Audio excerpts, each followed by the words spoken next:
लेकिन मैं आज भी देखती हूँ कि इतना बड़ा मुद्दा है, 6 महीने का वक्त महज बचा है, जैसे कि आप बता रहे हैं 2026 में ही इसकी दिशा दशा तय होनी है। लेकिन बावजूद इसके अकेला रुद्र प्रताप इसके अगेंस्ट में खड़ा है, इसके लिए बोल रहा है, बात कर रहा है। क्यों आपको नहीं लग रहा कि चर्चा होनी चाहिए? बहुत कम मैं वक्त उसी बचा बात है। को कह रहा हूँ ना, मैं उसी बात की बात कर रहा हूँ कि कितना अजीब है।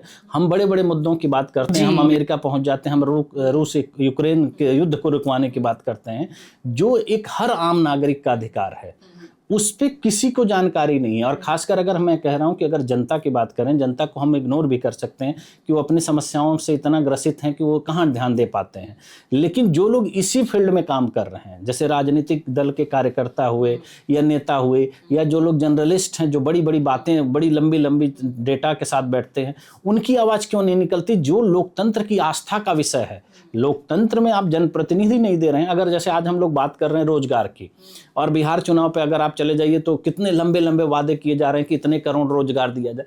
जो लोग लोकसभा के अपने अधिकारों के लिए नहीं लड़ सकते हैं, विधानसभा में अपने अधिकारों के लिए नहीं लड़ सकते हैं, वो रोजगार किसी और को कैसे दे सकते हैं? सही बात। क्योंकि अगर लोकसभा की सीट या विधानसभा की सीटें बढ़ती हैं तो किसको फायदा होगा?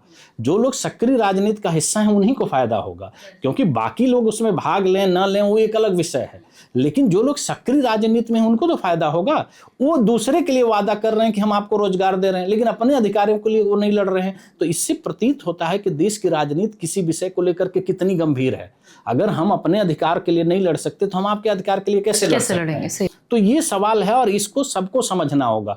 क्योंकि अगर ये चीज नहीं होती है तो देखिए, मैंने जो साजिश की मैं बार बार बात करता हूँ, क्या है इसको रोकने के पीछे यही था कि राजनीति के समीकरण अपने पक्ष में कर लीजिए। जैसे एक होता है कि कोई खेल है और खेल के सारे समीकरण अगर आप अपने हाथ में ले लेंगे तो कोई दूसरा आदमी कैसे खेल पाएगा?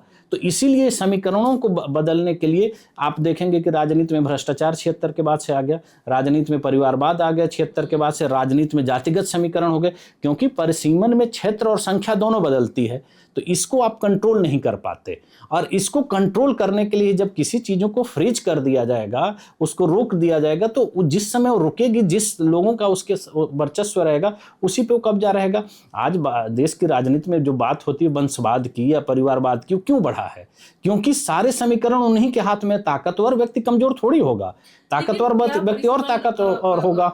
हाँ, लेकिन क्या आपको लगता है कि अगर मान लीजिए आपकी बात से एग्री करते हैं, आगे बढ़ते हैं और जैसा आप चाहते हैं वैसा हो भी जाए, विधानसभा में, लोकसभा में सीटें बढ़ भी जाएं, सब कुछ हो जाए, तो क्या परिवारवाद इससे छुटकारा मिल जाएगा? जी बिल्कुल मिल जाएगा। भ्रष्टाचार से छुटकारा मिल बिल्कुल मिल जाएगा। क्यों? जो मतलब सत्ता में सालों से बैठे हैं, काबिज है, मैंने आज तक ऐसे ऐसे परिवार देखे हैं 35-35 सालों से, मतलब पहले दादा, फिर पोता, फिर मतलब बाप है तो उसके उसी का बेटा, और क्या कहते हैं। तो ऐसे में आपको लगता है कि अगर एक अलग दिशा तय कर दी जाएगी कि युवाओं की भागीदारी इतनी तय कर दी जाएगी तो उस वक्त में ये परिवारवाद ये सब खत्म हो जाएगा? क्या गारंटी खत्म हो जाएगा? उसकी वजह मैं बता रहा हूं ना, जब समीकरण पक्ष में आपके हैं तब आप उसको अपने हिसाब से कंट्रोल कर रहे हैं।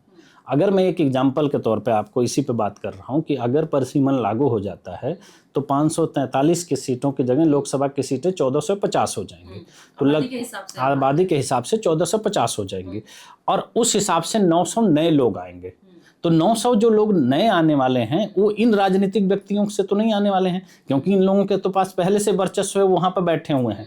अब आपको 900 लोगों से कंपटीशन करना है, तो जनता के पास विकल्प क्या होता है? जो बेहतर होता है वही विकल्प होता है। यहाँ तो विकल्प ही नहीं है। लेकिन जब टिकट बंटवारे की बात आती है, किसी भी पार्टी की आप बात कर लीजिए, चाहे कोई सी भी XYZ कोई सी भी पार्टी हो, तो टिकट बंटवारे में अक्सर वही लोग हावी हो जाते हैं जो पहले से राजनीति में सक्रिय होते हैं। परिवारवाद वहां से जन्म लेता है, क्योंकि जो एक आम आदमी है, जैसे आप और मैं फाइट करना चाहें, हम आम आदमी के तौर पर अगर टिकट किसी पार्टी से लेना चाहें हमें इजीली नहीं मिलेगा। लेकिन हमारे इलाके से जो मौजूदा विधायक हो, मौजूदा सांसद हो, वो अपने किसी परिवार के लिए अगर चाहे तो उसकी सिफारिश जल्दी मान ली जाएगी। नीरज, इसी यही बात मैं बताना चाह रहा हूँ। ये क्यों हुआ है? क्योंकि परिसीमन लागू नहीं है 50 सालों से। जब परिसीमन नहीं लागू है तो पहले तो देखिए मुकाबला कैसे होगा कि जिस सीट पे जो आदमी मौजूदा समय में होगा तो सबसे पहली दावेदारी तो उसकी होगी, या जो पहले से जिन पार्टियों में होंगी उनकी दावेदारी है। परिसीमन की व्यवस्था क्या कहती है कि जब सीटें बढ़ा दी जाएंगी तो नई सीटों पर तो नए लोग आएंगे ना, तो वहां नए लोगों से नए लोगों का मुकाबला होगा। अभी तो सारे लोग पुराने में ही खेल रहे हैं, नई सीटें तो हुई नहीं। मैंने क्या कहा कि जो 900 सीटें बढ़ाई जाएंगी उन 900 सीटों पे हर उस व्यक्ति को मौका मिलेगा जो नया होगा, क्योंकि इनके परिवार से अलग होंगी। और समीकरण जो बदलते हैं, जैसे जो सीटों का अभी जैसे जातिगत समीकरण बना है, ये सब पहले आपको कंट्रोल में है, क्योंकि आज क्या होता है कि जब चुनाव होता है तो सीटों के लिए, या आपने देखा होगा कि ये बताया जाता है किस जाति के कितने वोट हैं, ये समीकरण बना लिए जाते हैं, ठीक है। लेकिन परिसीमन में ये भी नहीं होगा, क्योंकि परिसीमन में हर इलेक्शन में आपका क्षेत्र भी बदलेगा। तो जब आपका क्षेत्र बदल रहा है तो जातिगत समीकरण भी बदल जाएंगे, तो वो आपके कंट्रोल में नहीं होंगे। परिसीमन को लागू करने के पीछे जो हमारे संविधान निर्माताओं की जो सोच थी वो यही थी कि कोई भी चीज आपके कंट्रोल में नहीं होना चाहिए, लेकिन उसको साजिश के तहत दबा दिया जब गया। इसको बदलाव लाया जाएगा। आप बता दीजिए कि कोई भी आदमी 76 से पहले कोई परिवारवाद का नेता रहा हो इस देश में, सारी व्यवस्थाएं उसी के बाद आए। जातिगत पार्टियां कब जन्म ली? 76 के डिलिमिटेशन पर रोक के बाद। मैं कह रहा हूं कि कोई भी व्यक्ति जिसमें आपका फायदा हो रहा है उस पर आप क्यों नहीं बोल रहे हैं?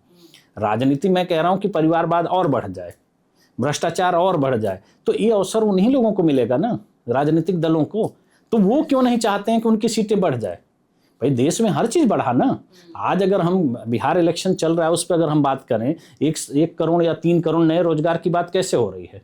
नए की बात हो रही है ना, पुराने की तो बात नहीं हो रही है। तो आप नया वहां बढ़ाने के लिए दूसरे को रोजगार देने की बात कर रहे हैं, जब राजनीतिक परिवार के लोग तो केवल राजनीति में ही रोजगार ढूंढ रहे हैं ना। तो अगर बिहार विधानसभा की सीटें 243 की जगह 500 हो जाती हैं तो सबसे ज्यादा फायदा किसको होगा?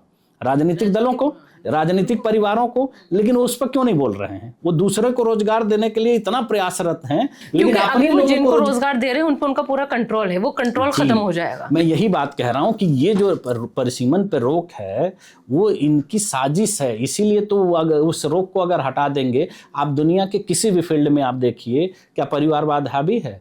चाहे आप किसी बिजनेस में देखिए कि समय के हिसाब से जो लोग ज्यादा मेहनत कर रहे हैं वो आगे आ रहे हैं। बाकी बहुत सारे लोग ऐसे नामी गिरामी लोग हैं जिनका कुछ पता ही नहीं है। आप किसी भी स्पोर्ट्स में देख लीजिए, कहीं पे भी उठा के देख लीजिए, क्योंकि वहाँ कंपटीशन है, वहाँ आपको मौका मिलता है। जब आपको मौका मिलता है तो जो आदमी काबिल होगा वो अपनी काबिलियत दिखाएगा।